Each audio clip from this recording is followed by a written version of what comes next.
Over the weekend, a friend invited me to his property to hang out and help with some car projects. That would be Neil from YouTube channel Trip the Road. Something I wanted to do while we were there was to try to record some high-speed footage of shooting guns, since I don't get to do that much anymore. Unfortunately, the lighting wasn't great, but I think we still got some pretty interesting high-speed footage that I'd like to share. For the most part, it was me shooting, Neil manning the high-speed camera, and some other friends helping set up the targets. First up, as a baseline, here's a 9mm Beretta 92FS. A lovely gun, to be sure, but a 9mm just isn't going to do a lot against a target like a 2-liter bottle. Oh, I was kind of expecting to get splashed. No, not the 9mm.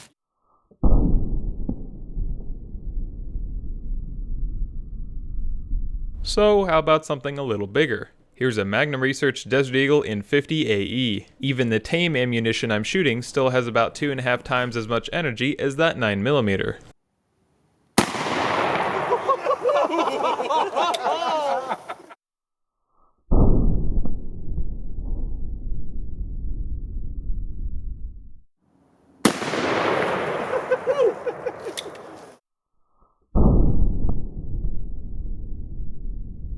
This pistol isn't exactly new, but it's still not completely broken in. Between that and trying to hold it in front of the camera just right, it did fail to lock back a few times, and the way I'm holding it mostly takes the blame for that. You'll see that it locks back successfully for most of the rest of the video.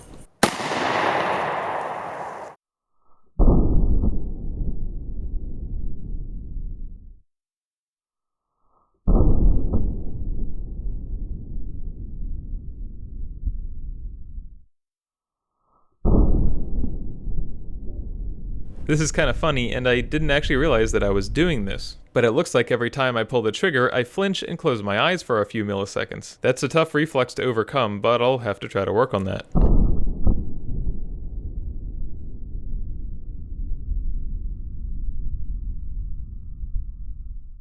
And then we decided I'd crouch down on the ground and we'd get some close-ups of the bottles.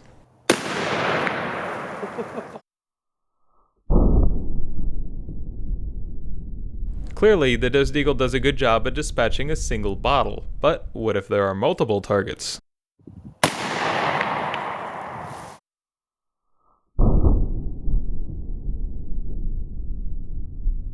Yeah, I'd say it still did a pretty good job at taking care of 3 bottles, so how about 5?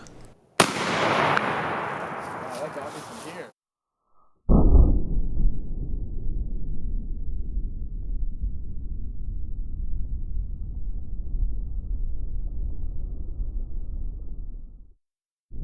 It still went through all the bottles, but it's pretty interesting since you can see how much the water is slowing that bullet down. The 5th bottle wasn't seriously damaged, the bullet basically just passed through it. For an interesting comparison, here's a round that puts out about 3 times as much power as those 50 AE bullets we're shooting. That would be a 12-gauge shotgun loaded with a 3-inch high-powered slug.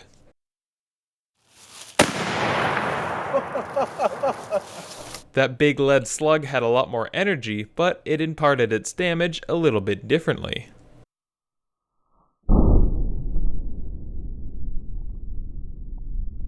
The first 2 bottles disintegrated and were torn to pieces, but the 3rd bottle only broke the cap and the last 2 weren't touched at all. That big 1-ounce slug hit that water with so much energy that it completely went to pieces.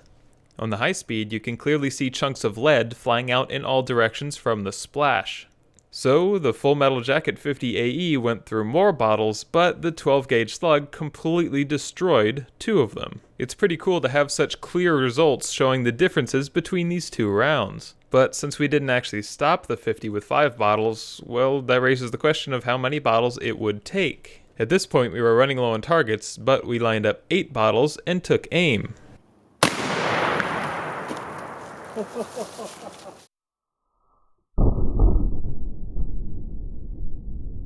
The bullet still passed through all 8 bottles, but by the last 3 it was going so slow the entry and exit holes are almost comparable to the 9mm from the beginning of the video. With the bullet traveling through this much water, you can really start to see it slow down towards the end. To give the bullet a little more water to travel through, let's try shooting a 2-liter bottle that's turned on its side.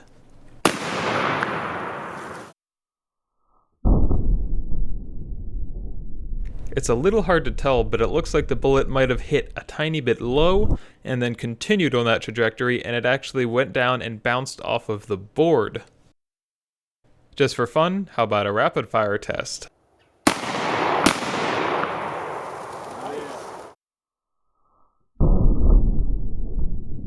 A 50 cal is definitely not the first choice for competitive target shooting, but at least I hit both bottles and I did it in under a second. The second shot only clipped the side of the bottle, but it's still definitely a hit. So now we're out of fresh bottles, but we still have the 3 bottles that were last in line when we shot 8 in a row. They're still half full, and let's see if I can get both barrels of the shotgun to fire at once. You can hear it a little bit on the regular footage, but on the high-speed footage it is plainly obvious that both barrels did not fire at the same time. But it's pretty cool to see how that second shot of Double Aught Buck really sends those already airborne bottles flying. All in all, it was a fun day. Some of the automotive work we did should eventually appear in a video on Neil's channel. We'll also definitely make more videos together in the future. Of course, this channel will still be mostly automotive content, but in a more general sense, I think we'll also keep posting videos of things we enjoy doing and want to share.